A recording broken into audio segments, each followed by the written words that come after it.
Hello বন্ধুরা, good morning, শুভ সকাল। আমি মৌসুমি। তো দেখো, একটা নতুন ব্লগে তোমাদের সবাইকে স্বাগত। তো ঘুম থেকে উঠেছি, উঠে দেখো ফ্রেশ হয়ে গেছি, তারপরে চলে এসেছি রান্নায়। আর আজকে জানো তো রান্না করব ডালের বড়া দিয়ে ঝোল, আলু দিয়ে। তো একটু বেশি খাটনি বলতে আলুটা সরি, ডালটাকে জানো তো আগের দিন রাতে ভাত ঠাত খেয়ে সব কিছু কাজকর্ম করে না ভিজিয়ে রেখেছিলাম, রেখে ফ্রিজে রেখে দিয়েছি যাতে গন্ধ না হয়ে যায়। এখন তো ভীষণ গরম পড়েছে। তো তারপরে দেখো ডালটা বেটে নিয়েছি, ঘুম থেকে উঠে ফ্রেশ হয়ে চলে এসেছি রান্না করতে। তো ডালটা জানো তো বেটে নিয়েছি, নিয়ে এবার এই যে একটু অ্যাফ্রেশ বানিয়ে নিলাম, তো খেলাম। আর ওই যে দেখলে আলু দিয়ে হচ্ছে তোমার কি বলে বড়ার তরকারি করেছি, আর ডাল, আর করেছিলাম আলু মাখা। তো হাজব্যান্ড খেয়ে চলে গেছে। আর আজকে না একটু তাড়া, কেন বলো তো, মেয়েকে আসবে পড়াতে সকাল 11টা থেকে ওই 11:30টায়। তো ওই জন্য মেয়েকে ঘুম থেকে উঠিয়ে স্নান টান করিয়ে দিয়েছি। তো ওকে খাইয়ে বলেছি তুই স্নান করে নে। তো খেয়ে দিয়ে স্নান করে নিয়েছে। তো তারপরে এবার আমি হচ্ছে স্নান টান করে দেখলেই তো তারপরে গেলাম খেতে। খেতে না আজকে একদম ইচ্ছে করছিল না, রুটি একটা দুটো খেয়ে রেখে দিয়েছি। তিনটে রুটি নিয়েছিলাম, দুটো করে রকম আর কি খেয়ে তারপরে রেখে দিলাম, ভালো লাগছিল না জানো তো। তারপরে খেলাম চা, চা খেয়ে না শরীরটা ভালো লাগছিল না, ঘুমিয়েছিলাম।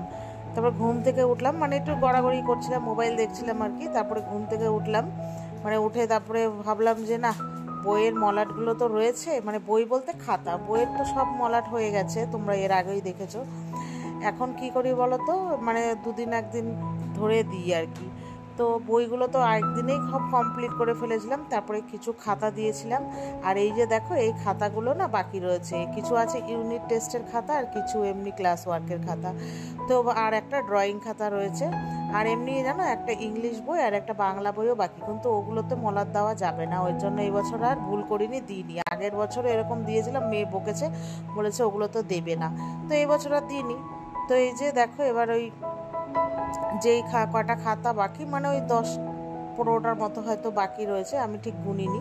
তো এবার ওইগুলোকে দেবো। আর মেয়েকে বলেছি তুই নাম লিখে ফেল।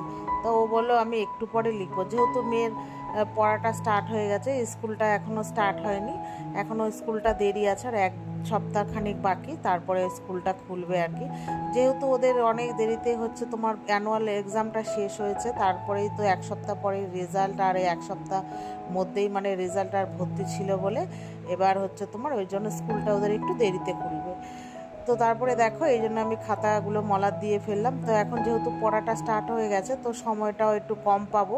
তো ওই জন্য মেয়েকে বললাম যে আজকের দিনটাই যেহেতু সময়টা আছে, চল আজকেই দিয়ে ফেলি, মানে দিয়ে ফেলি বলতে আমিই মলাটগুলো দেবো, আর ওর নাম লিখবে। আগে ওর বাবা করে দিত, তারপরে মেয়ে যবে একটু বড় হয়েছে, ওর নিজেরটা নিজেই লেখে। তো আমি এখানে মলাটগুলো দিয়ে দিচ্ছি। তো মেয়েকে বললাম যে তুই নাম লেখ, আর ও হচ্ছে বলেছিল যে সেলুটিপ দিয়ে দেবে খাতাগুলো। তো আমি মলাট ফলাট দিয়ে তারপরে হচ্ছে আমি সেলুটিপ মেরে দিয়েছি। তো জানো তো, এখন যেহেতু মানে নিচে বসে সেরমভাবে কোনো কিছুই করা হয় না, সব কিছুই তো এখন মানে রান্নাটুকু দাঁড়িয়ে করি, ঘর মোছাও এখন ওই লাঠি দিয়ে। তো এখন একটানা একদম বসে থাকতে পারি না, ভীষণ কোমর ধরে যায় আর ভীষণ যন্ত্রণা হয়। তো তারপরে অনেক কষ্ট করে যে কটা বাকি ছিল করে ফেলেছি। তো তারপরে আমার কমপ্লিট হয়ে গেছে। আর এদিকে দেখো মেয়ে নাম লিখছে। তো ওকে বললাম যে তুই নামটা লিখে বইগুলো সব সাজিয়ে ফেল, তো বিকেলে পড়া আছে, তো ওই জন্য। তো তারপরে সব দেখো খাওয়া দাওয়া করেছি, ঘুমিয়েছি, ঘুম থেকে উঠে ওই যে পড়তে দিতে গেছিলাম মেয়েকে। তো সেই ফাঁকে আমি একটু মার বাড়ি মেরে এসেছি। তো চলো বন্ধুরা, ভিডিওটা এই পর্যন্তই, একটা ছোট্ট ব্লগ।